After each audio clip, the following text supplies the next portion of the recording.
Hello mga kalagalag, ito nga pala yung setup ng ating Android CarPlay dati. So, ang daming screen masyado sa dashboard. So, ngayon, right, so ito na nga, nagpakabit tayo ng Astral head unit na 360.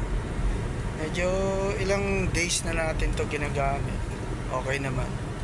Medyo lag lang siya pag naglo-load yung ating maps. Other application okay naman. Mabilis naman. So ayan. So right now naka-music tayo. Naka-music tayo. Ayan. Press natin yung home. Right now, yan yung current menu na sinelect natin. So, yan yung current menu. So, pag pinress natin yung home. Ayan. Okay. Press natin 360. Okay. So, ayan. Siya.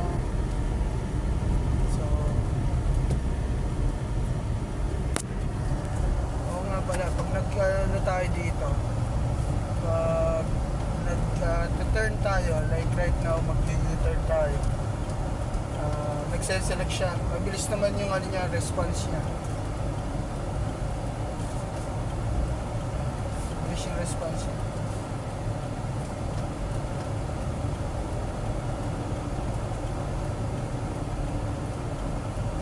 So, mag-u-turn tayo.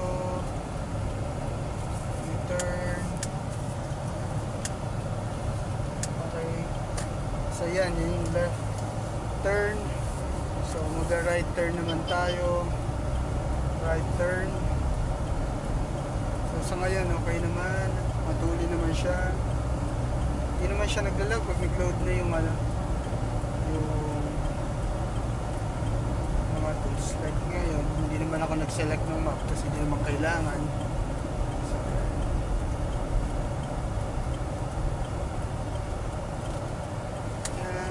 Turn right tayo. Okay. Responsive naman siya. Wala siyang delay pag pagka-turn right, pagka-forward. So anything na i-select nyo dun sa baba ng menu, okay naman yun. Mabilis.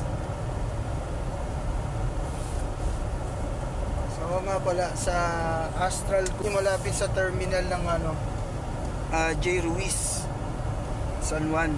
Nagpa-install tayo doon. So accommodating naman sila. Ayos naman yung nakausap natin na si Sir Don. Binigyan tayo ng magandang presyo para maikabit agad. Tsaka ginaid din tayo kung paano gamitin, yung mga feature. So ayan. So sa ngayon, part na tayo. Ayan siya. So, okay naman lahat. Nagko-function naman.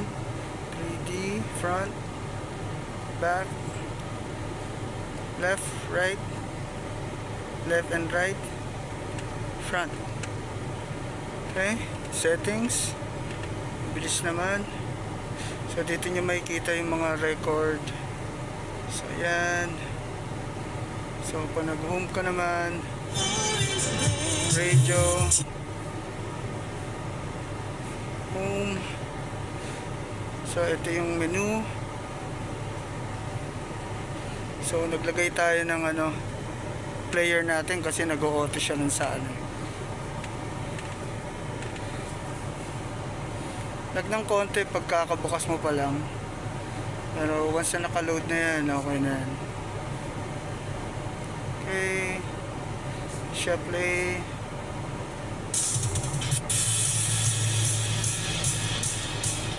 Okay, pause, it's back, home. Okay, Seaways, menu sa Waze, ang tagal niya mag-load. Pero yan na siya, oh.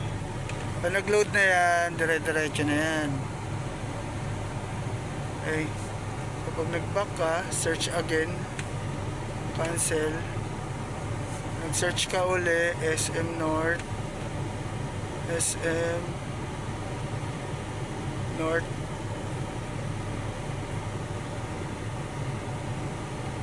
EDSA,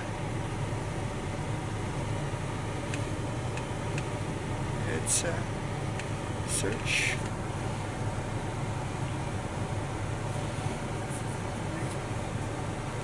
Medyo ilang ano rin bago siya mag-respond eh. Di ko alam kung yung ano ko, yung connection ko or what not, but overall pag naka-load na siya, okay na yan. Dire-diretso na. New drive. So currently yung ano ko, yung phone ko hindi siya compatible sa CarPlay. So siguro dapat magpalit pa ako ng phone. Pero yung ibang phone, kaya naman. Bubukas agad. Pero kung naka-switch to sa Underplay, malamang magagamit ko rin yung ano, voice ano niya. Voice control niya pag nagse-search ng map. Pero yan, so naka-load na yung mapa natin.